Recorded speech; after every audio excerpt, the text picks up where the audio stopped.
It's me, your Void, and it's a time of year again where it is illegal to be heteronormative.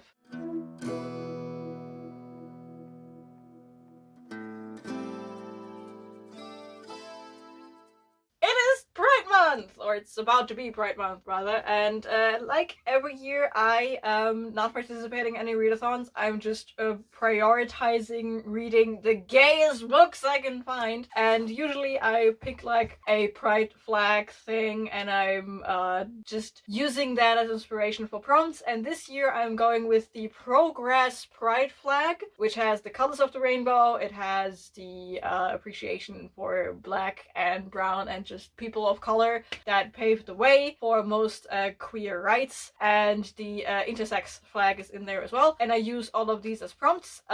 This time I went with the original pride flag color meanings and then the intersectionality in there, and I just use that as prompts. It is as vague as it can be. I have a storygraph challenge, if I remember to link it. I will link it down in the description below so you can join if you want to, and this year I just interpret it as you will. It's a very easygoing one. I just want to highlight reading queer stories, just because, like, if you're dancing under the rainbow, why not do it, right? So in total, I came up with 9 different prompts to represent the flag, and we will start with the rainbow, and then we go to the intersectionality parts. Starting with red. Red in the original flag stood for vitality, so interpret vitality as a prompt however you want to. I decided to pick up The Reanimator's Heart by Kara Jorgenson. The fact that this cover is also red is completely coincidental. My brain just likes to color coordinate things, so a couple of these books are going to be color coordinated. The cover does not need to be the color, okay? This just happens to be. Anyway, in The Reanimator's Heart, we follow a guy. It's basically like a Frankenstein situation as far as I'm aware, and he has like this crush on this guy, and I think the guy is investigating him for necromancy or something, and then the guy dies, and the main character is like, resurrection, and now they have to deal with stuff. I don't know. I just know that the main character is autistic, I think. I completely forgot what this is about, but Kirsty from KBS Bookish, a good friend of mine, loved this one, so yeah. And I mean, resurrecting someone from the dead that's vitality, right? The next color in the flag is orange, and orange stands for healing. So for this one I picked up Raising the Sun by Erin Hawk. And this book is part of a tarot sequence collaboration between different authors. Every author in this collaboration is writing their own romance story based on a card in the tarot, and this one I believe is following the sun card. And in this one we follow a guy who is struggling to keep his flower business afloat until I think a phoenix shows up and helps him, and it's just a cute story. And I think both of them, or at least one of them, has to heal from past trauma, and they work through that, and healing is apparently, like, emotional healing is a big part of the story, which is why I put it down for the healing prompt. Then we have the color yellow, and the color yellow stands for the sun. You can interpret that as well, however you like. It's a very stretchy thing, like make it a sun on the cover, make it a sunny disposition of the main character. I don't know, I don't care. What I'm going with is the Sunbearer Trials by Aiden Thomas. I know at least one person that is going to be very happy that I'm going to pick this one up. Hi Kirsty. And in this one we follow a character who is entering in these, I don't think it's quite like the Hunger Games, but it's a tournament to get somewhere, something, I don't quite know.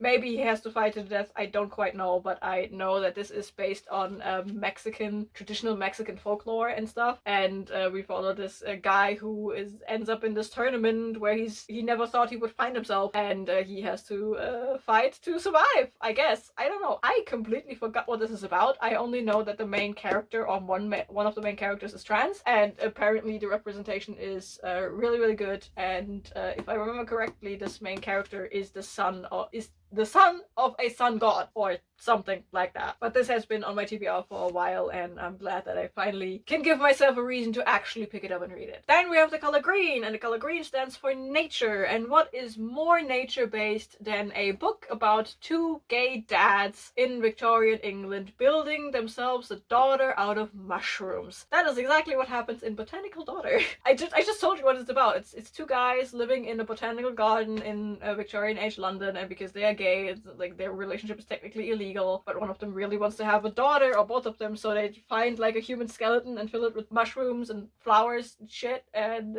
they have a daughter, and now they need to figure out how to raise a plant daughter. Ha! Next up is the color blue, and the color blue stands for harmony. Now with this one, I took a little walk around the block to make it work, because I stretched it. For this one, I have to give you the backstory, and the backstory is the word harmony comes from the goddess, the Greek goddess Harmonia, and she is a daughter of Aphrodite and Ares. And Aphrodite is the goddess of lust and love, and Ares is the god of war. And the story basically is when love and war come together, there is harmony for some reason. With that in mind, a war god and a lust goddess make a child called Harmonia. Keep that in mind, because I'm going to read for this prompt Dick Fight Island Volume 1, which is a story about a bunch of guys who I think every 4 years go to this island and they literally dig it out for something. Glory and fame, I think. I don't know. And they wear these ridiculous armor pieces. These ridiculous cod pieces, so to speak, to make their schlong the best schlong to have ever schlonged, I guess. It is literally called the Battle of the Pythons, which doesn't make it better, if you ask me. Like, look at this shit. Look at this shit.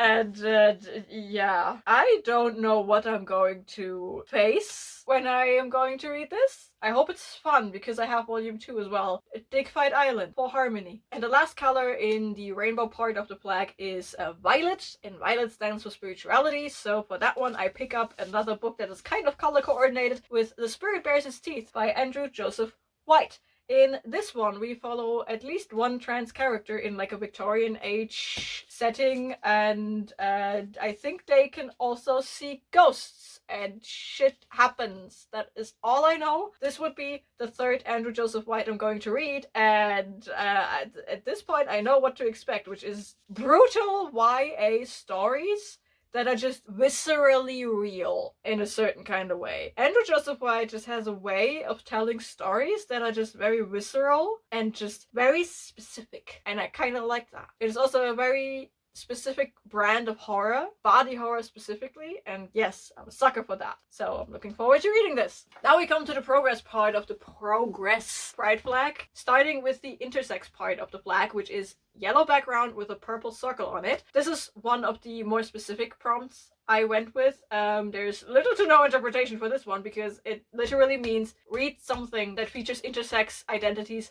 in some way, shape, form, whatever. And for this one, I went with An Unkindness of Ghosts by Rivers Solomon. Rivers Solomon themselves is a intersex person, and I believe in this story, An Unkindness of Ghosts, there's also an intersex character. I could be wrong, but I definitely know the author is intersex, so there we go. And in An Unkindness of Ghosts, we follow a generational spaceship in which there is like a caste system, kind of, and we follow a character that is going to disrupt this caste system from the bottom upwards, because yes, we love a good rebel rising story in space, right? Looking forward to reading this. I read from River Solomon before, and I was just blown away by the writing style. I'm very much looking forward to reading this one.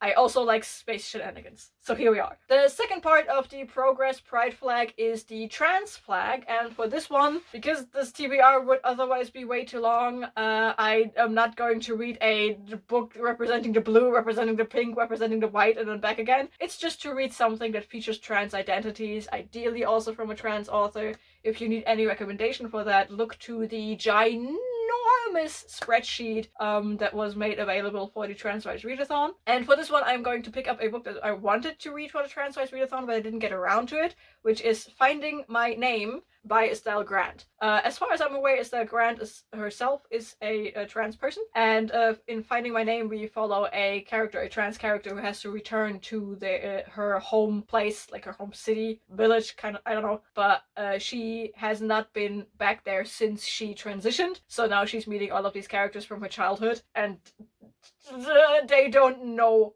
her necessarily, and she meets her old childhood best friend and they fall in love with each other. So that's cute. I'm looking forward to reading that. We are speed running this TBR. Wow. Okay, cool.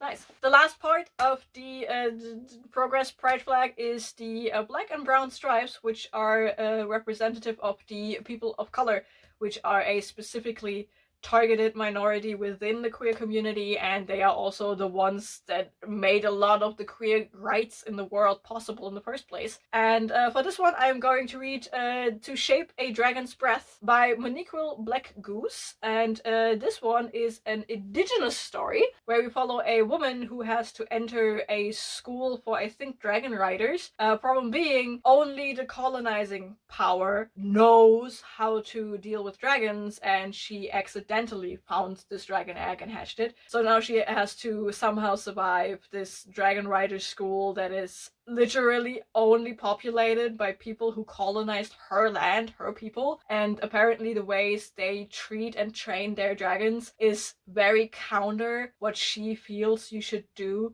to help the dragon come to its power or something. And their whole story is basically about trying to change this system and showing people that there is a different way to go about things, and it's not like one way of doing things. And yeah, I mean, I like me a good dragon story, emphasis on good, and that's it. I can only hold up like the tiny part of my TBR. This is actually 9 books, not just 4, but all of these are digital. I have a bunch of ebooks to read for this month, and I'm very much looking forward to reading all of these. And should I somehow manage to get through all of these 9 books and still have a bit of month left to read, rest assured I will continue reading queer stories, because it's illegal to read anything heteronormative in June. It's the law. I don't make the law. I'm looking forward to reading all of these very queer, maybe kind of hilarious books in the months to come. If you made it this far into the video, let me know if you have read any of these. Let me know what you think about them. Let me know if you plan on reading queer reads and what kind of queer reads they are. Let's make the comment section a recommendation for these prompts. Again, there is a Storygraph challenge I made. It's publicly available. I hope I remember to link it in the description so you can join if you want to. And if you don't have anything to say, leave a rainbow emoji or the rainbow flag emoji down in the comments below, and I see you in the next video. Bye!